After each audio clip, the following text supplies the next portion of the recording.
Here at Cover, we've been putting together a series of guides on learning to drive. It's something we hope will help young drivers pass their theory and practical tests before hitting the road with confidence. If you've passed your tests and are ready for the next step, we've got you covered too. Introducing our ultimate guide to buying your first car. New or used? One of the first things to consider when buying your first car is whether to buy new or second hand. The obvious difference here is price. These days it's hard to find a brand new car under £10,000. However, on the used car market, you can find a massive variety of cars for under £2,000.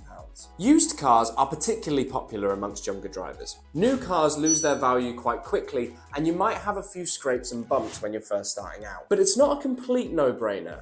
There are some benefits to buying new, even if you've just passed your test. The MOT will be sorted for a few years, and you'll probably have a warranty. Plus, you'll have more financing options, if that's the route you want to go down. Cash or finance? There are two different options here, paying in cash or paying with finance. If you pay for your car up front, you get the payment all over and done with. But for a lot of people, it may make more sense to split up the cost of a car into more manageable payments, though you'll usually have to pay some form of interest on this. There are a few different financing options. Hire purchase is basically where the dealership gives you a full loan for the cost of the car. You pay a deposit, followed by monthly payments. You can't sell the car until you've paid in full, but once you finish your payments, you own the car outright. A personal contract purchase is a fixed term hire contract. When the contract's done, you can decide to give the car back or buy back the car in full with a lump sum payment. It's a bit like hire purchase, but the payments are usually lower because you're not actually paying for the full value of the car. You're just paying for the interest on the loan. It's an option for drivers who like to change their car quite regularly, though it will sometimes have a mileage limit and you may have to pay for damages to the car. A personal contract hire is pretty similar to a personal contract purchase,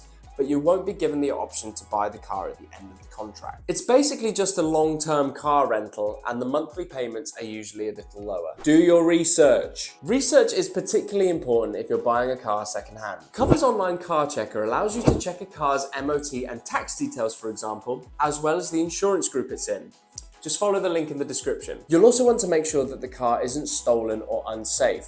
You can do this by entering the reg details on the gov.uk website. An HPI check can also give you some more detailed information on a car's history. This can give you valuable peace of mind when buying a new car, but they do cost around £20, so it's best to make sure that you've seen the car and you're certain you want to buy it. Where to buy? These days, most people look for cars online. You could go directly to a dealer, but listing websites like Auto Trader and Gumtree will give you way more options, with private and trade dealers listed. Most people prefer to buy from private dealers because they're more likely to know about the car and hopefully they've looked after it personally. But trade sellers have more experience in the industry and will need to stick to certain legal standards. What to check when buying a car? There's a fair bit to cover here, so let's take it step by step. Look at the exterior. Go in the daytime and when it's not raining. This will allow you to check the paintwork and glass properly. Check the seats and other surfaces in the car for rips, stains and damages. Check the wipers, lights and air conditioning all work. If the car has a GPS or entertainment system, look at that too. Look at the engine. Open the bonnet and check for rust, as well as the water, oil and coolant levels. When you turn the engine on, check there are no warning lights on. They could indicate a problem that could be expensive to fix down the line. Check the odometer too,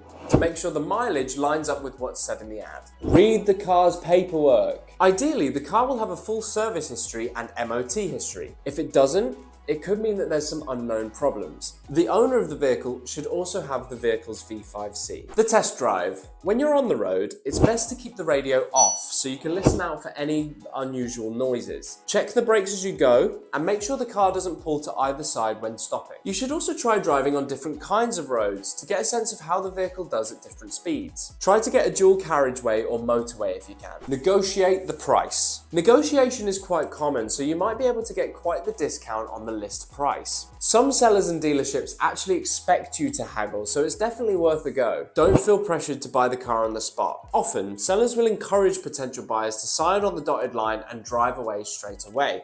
However, if you're unsure, do go away and take the time to think about it. Don't forget, you'll need insurance to take the car for a test drive, and if things go well, you'll need to sort your insurance for your drive back home. Temporary insurance, like Cover's hourly policies, are great here. You can buy an hour's policy for the test drive, and then a few more hours, days, or weeks using our drive away insurance. This will give you more time to find longer term insurance that's perfect for you. Cover's monthly subscription policy, with no nasty hidden fees, tie-ins, or deposits, could be perfect. And that's it. Don't forget to subscribe and follow the links in the video description for even more tips and tricks.